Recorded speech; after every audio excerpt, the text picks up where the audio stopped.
Et maman, allons-nous visiter la maison de grand-pa cette année? Les vacances d'été approchent à grands pas. Excité, mon fils Alex s'est approché de moi et a demandé. Il semble que papa ne puisse pas prendre de congé, mais si ça te va qu'on soit juste tous les deux, nous pouvons y aller. Alex a levé les mains avec enthousiasme à cette idée. Je m'appelle Maya. Je suis une mère de 38 ans qui travaille. Après la naissance d'Alex, j'ai pris un congé de mon travail, mais lorsqu'il est entré à l'école primaire, j'ai eu la chance d'être réembauchée à mon poste précédent.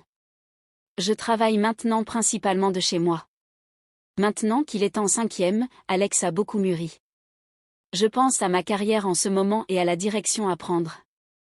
David, mon mari, a 2 ans de plus que moi, il a 40 ans. Il était un vendeur à succès lorsque nous étions mariés, mais il y a 3 ans, il a quitté son ancien travail en raison d'une offre de chasse de tête, négligeant ses obligations là-bas. Son salaire a chuté brusquement, et il a été contraint de travailler plus longtemps et dans des conditions plus difficiles. Mes parents sont des agriculteurs à la campagne, et Alex les observe travailler dans les champs depuis qu'il est petit. Maintenant, lorsque nous visitons la campagne, il aime aider. Mes parents sont ravis de faire du travail agricole avec leur petit-fils et prennent toujours le temps de lui enseigner avec enthousiasme. Je me sentais autrefois un peu mal à l'aise avec le fait que ma famille soit composée d'agriculteurs, mais maintenant j'en suis fière et j'aide même aux travaux agricoles lorsque je retourne à la campagne. David, qui a grandi en ville, n'aime pas la campagne et utilise souvent le travail comme excuse pour éviter de rendre visite à mes parents. Il pense que je n'ai pas remarqué, mais c'est assez évident. Je veux passer environ 1 semaine à la campagne cette année. Et toi, ai-je demandé à David juste pour être sûr. Je suis occupée avec le travail. Je prévois de prendre mes vacances à un autre moment. C'est toujours comme ça. Eh bien, je suppose que passer 1 semaine chez les beaux-parents n'est pas très attrayant, mais Alex a hâte d'y aller, alors j'ai décidé de l'emmener à la campagne encore cette année. Ensuite, David me contactait presque tous les jours. Où sont mes vêtements? Que dois-je manger pour le dîner? C'était toujours quelque chose comme ça. Sachant que David n'est pas doué pour les tâches ménagères, j'ai préparé ses vêtements pour qu'il n'ait pas à se soucier de la lessive et laisser des repas prêts à l'emploi et congelés pour qu'il puisse se débrouiller avec un simple micro-ondes. Un adulte devrait être capable de se débrouiller seul, et s'il n'aime pas ça, il peut manger à l'extérieur ou acheter quelque chose. Malgré cela, il était frustrant de recevoir des appels triviaux chaque jour, comme s'il gaspillait le temps que j'avais pris pour préparer tout cela avec soin. Quand je suis rentrée chez moi, j'ai été accueillie par du linge non lavé, des poubelles non vidées et un désordre, ce qui ne m'a fait que soupirer. Je l'ai mentionné à David, mais comme prévu, il a dit « J'étais fatiguée du travail, donc je ne pouvais pas faire autrement. Je travaille, m'occupe d'Alex et fais les tâches ménagères, et pourtant il ne peut pas gérer ses propres affaires pendant 1 semaine. » Bien que j'étais frustrée, je ne pouvais pas aborder le sujet facilement, sachant que cela entraînerait une dispute. Cela fait 1 mois que nous sommes rentrés de la campagne, et Alex semble réfléchir à quelque chose. Je me suis demandé s'il se sentait seul après le séjour, mais sa réponse était étonnamment mature. Papy et mamie semblent avoir du mal avec le travail à la ferme. Je me demande s'ils vont bien. Ce serait bien s'il y avait un moyen plus facile de le faire. C'était touchant de le voir s'inquiéter pour ses grands-parents, et j'étais fière de combien il avait grandi. Après un certain temps, quand je suis allée au bureau pour la première fois depuis un moment, j'ai fini par discuter avec le président Anderson, et la conversation a tourné autour d'Alex. Il était inquiet pour ses grands-parents travaillant dans les champs l'autre fois. En entendant cela, le président Anderson s'est intéressé. Il semble que notre entreprise envisage de lancer un nouveau projet pour utiliser notre technologie dans l'agriculture. Bien que notre entreprise soit petite, nous avons développé divers produits. Il souhaite les introduire dans l'agriculture également. Cela s'appelle la numérisation de l'agriculture. Lorsqu'il a dit qu'il cherchait des fermes pour collaborer à titre d'essai, j'ai immédiatement parlé à mes parents, et avec mon soutien, notre ferme familiale a accepté de coopérer. Depuis lors, ma vie a retrouvé de la vigueur. Au lieu de simplement faire le strict nécessaire au travail, je pense de manière plus créative, surtout parce que cela aide la ferme de ma famille, ce qui me rend excitée. Je dois avoir la même lueur dans les yeux qu'Alex quand il parle de vouloir visiter la campagne. C'est le travail que j'ai toujours voulu faire. En voyant ce changement en moi, David, ayant mal compris quelque chose, m'a demandé d'un ton maussade, « As-tu eu une aventure dernièrement ?» Quoi? J'étais surprise par un commentaire aussi extravagant et je n'ai pas pu m'empêcher de faire un bruit de surprise. J'ai dû expliquer la situation à nouveau, quelque chose que je pensais avoir clarifié plusieurs fois.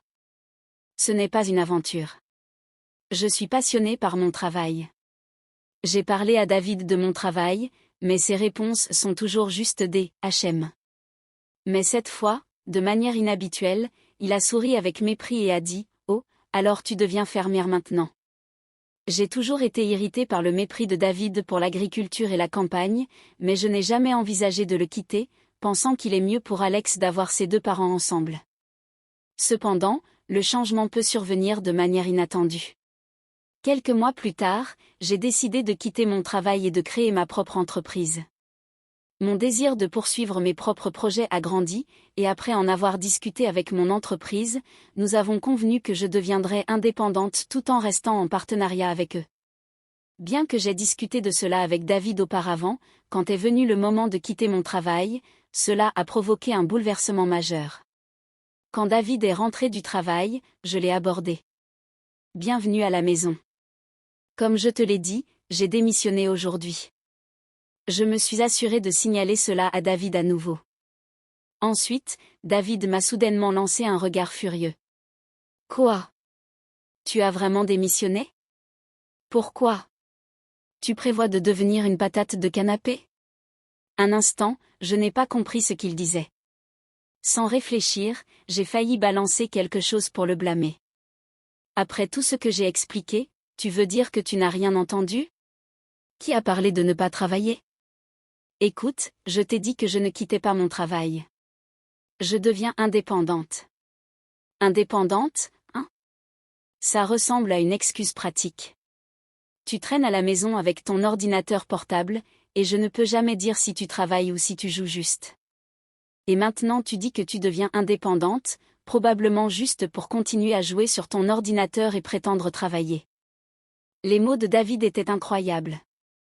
Peut-être que le manque de compréhension du télétravail vient de personnes ayant ce genre d'état d'esprit. Jouer? Vraiment? Je travaille assidûment, ai-je répliqué, frustrée. Tu pourrais le penser, mais je travaille dur, en faisant les tâches ménagères entre-temps, et je n'ai presque jamais traîné au travail. Les tâches ménagères ou la parentalité? Les tâches ménagères et la parentalité sont acquises puisque tu es tout le temps à la maison. C'est ton travail. J'ai soupiré en entendant ces paroles. Alors pourquoi ne gagnes-tu pas un revenu correct? Depuis que tu as changé de travail, ton salaire a diminué, tu sais. C'est moi qui gagne plus maintenant. Si j'étais une femme au foyer, tes paroles pourraient être justifiées, mais ce n'est pas le cas, n'est-ce pas? En fait, je contribue plus à nos finances domestiques. Mais tu démissionnes, non? Ça fait de toi une personne au chômage. David a soupiré et est sorti du salon. Comme nous ne pouvions pas avoir une conversation appropriée, cela n'a même pas dégénéré en dispute. Je me demandais si les choses reviendraient à la normale d'ici demain, mais David est revenu et s'est arrêté devant la table. Se demandant ce qui se passait, David a dit, « Une femme sans argent est inutile. Écris cela et faisons le divorce. » Sans crier gare, David a posé des papiers de divorce sur la table. J'ai été prise au dépourvu un moment, mais j'étais tellement en colère contre les actions de David que j'ai accepté la demande. Vraiment? Tu es sûr de cela? En entendant cela, David a esquissé un sourire rusé. Bien sûr. Je n'ai aucune obligation de soutenir une femme au foyer au chômage. Alors c'est comme ça. Il était inutile de lui dire quoi que ce soit. Il n'y avait plus rien à faire. Mais avec Alex dans le tableau, cela ne pouvait pas être aussi simple que de simplement divorcer. Quand j'ai mentionné cela, David s'en est moqué en riant. Emmène-le avec toi. Élever un enfant est le travail d'une mère de toute façon. De plus, il ne me ressemble en rien. C'est le gosse de qui?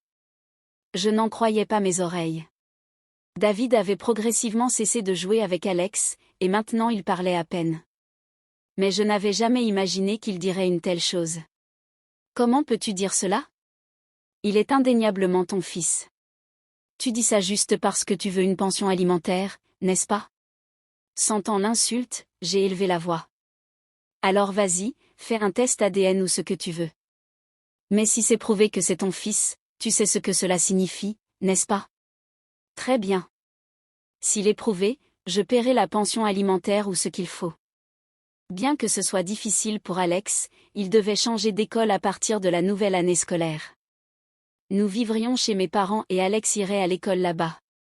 Mon travail peut se faire de n'importe où, et cet environnement est en fait plus propice à la recherche et à l'étude de la numérisation de l'agriculture. Alex semble apprécier aider aux travaux de la ferme, et quand je parle de mon travail, il écoute attentivement, bien que je ne sois pas sûr de combien il comprend. Avant qu'Alex et moi ne quittions la maison, les résultats du test ADN sont arrivés, prouvant sans aucun doute la relation père-fils entre David et Alex. Je pensais qu'avec cette preuve, David pourrait reconsidérer le divorce, pensant qu'il serait peut-être mieux pour Alex d'avoir ses deux parents ensemble. Mais avant que je puisse en parler à David, Alex, remarquant quelque chose de différent chez moi, a dit quelque chose de choquant: c'est bien si papa n'est pas là. J'étais stupéfaite et j'ai demandé à Alex pourquoi il disait cela. Puis une vérité choquante est sortie. Alex a révélé qu'il avait vu David tromper. Il avait vu David marcher bras dessus, bras dessous avec une jeune femme plusieurs fois pendant qu'il jouait avec ses amis après l'école. Il a également mentionné qu'il les avait vus ensemble à plusieurs reprises. Il semble qu'Alex avait été profondément préoccupé depuis notre retour de la campagne, en partie parce qu'il avait été témoin de l'infidélité de David, mais il n'en avait pas parlé, pensant que cela me perturberait. Je ne pouvais nier qu'il y avait eu des signes suspects de la part de David. Depuis qu'il avait changé de travail, il rentrait tard et avait même commencé à emmener son téléphone dans la salle de bain avec lui. J'avais pensé qu'il était juste occupé avec son travail. Je n'avais jamais envisagé le divorce, donc l'idée qu'il puisse me tromper ne m'avait jamais traversé l'esprit. L'insistance de David sur le fait que je pourrais le tromper était-elle une projection de sa propre culpabilité? Troublée par ces pensées, je me suis confiée à une amie proche, mettant de côté ma fierté. Elle m'a alors mentionné qu'elle avait vu David avec quelqu'un qui semblait être sa partenaire de liaison. De plus, il semble qu'elle ait instinctivement pris une photo de la scène avec son téléphone et envisageait de me le dire. David aurait dû être plus discret s'il comptait tromper, pensant que je ne quitterais pas la maison parce que je travaillais à domicile. David avait audacieusement fréquenté des endroits proches de notre quartier. Heureusement, c'était avant que le divorce ne soit finalisé, donc je suis allée chez nous sous prétexte de récupérer mes affaires. Pendant que David était dans la baignoire, j'ai fait semblant d'avoir besoin de quelque chose dans la salle de bain et j'ai vérifié son téléphone, trouvant et enregistrant un message de la femme avec laquelle il trompait. Il n'a pas été difficile de rassembler des preuves de son infidélité à partir des reçus éparpillés dans la pièce qui retraçaient les mouvements de David. Après avoir envoyé les preuves à David, comme je m'y attendais, il a pris contact. De plus, David a fait un détour pour venir chez mes parents, ce qu'il avait été si réticent à faire. « De quoi s'agit-il » demanda-t-il. Quand je suis allé ouvrir la porte après la sonnerie, David s'est mis à crier: « Tu comprendrais si tu le voyais, non ?» J'étais au-delà de la colère, je riais pratiquement. David insistait pour dire qu'il n'avait pas trompé. Bien sûr, ces mots n'avaient plus aucun effet. J'ai pris l'enveloppe que David tenait et en ai sorti le contenu. Les preuves de ton infidélité sont juste ici. Tu m'as accusé d'infidélité, mais ce n'est qu'une conscience coupable qui parle, n'est-ce pas?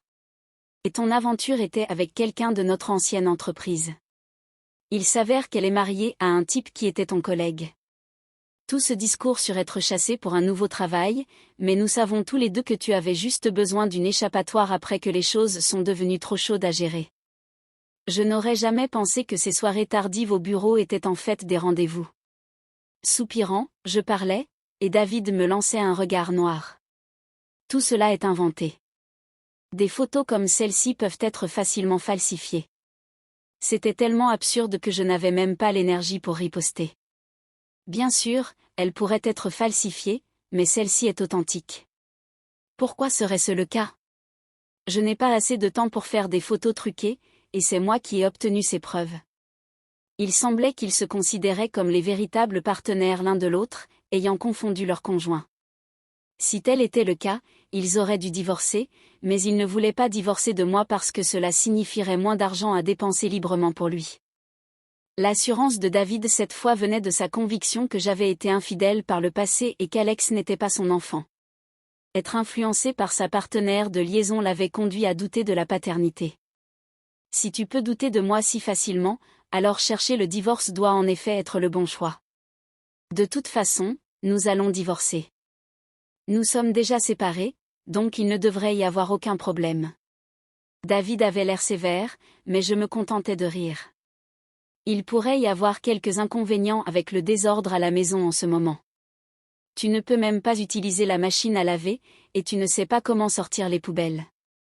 Mais si tu transformes cela en décharge, tu seras expulsé, alors tu ferais bien de nettoyer rapidement.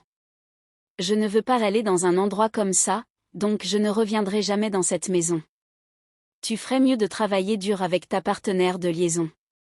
Et, attends une minute, David, semblant désespéré, haussa la voix à l'entrée, mais sachant que personne ne l'écouterait, il s'en alla en traînant les pieds, monta dans sa voiture et partit. Il semblait étonnamment bouleversé par la confirmation de sa paternité avec Alex. La partenaire de liaison qui avait instigé le doute était probablement devenue non fiable à ses yeux.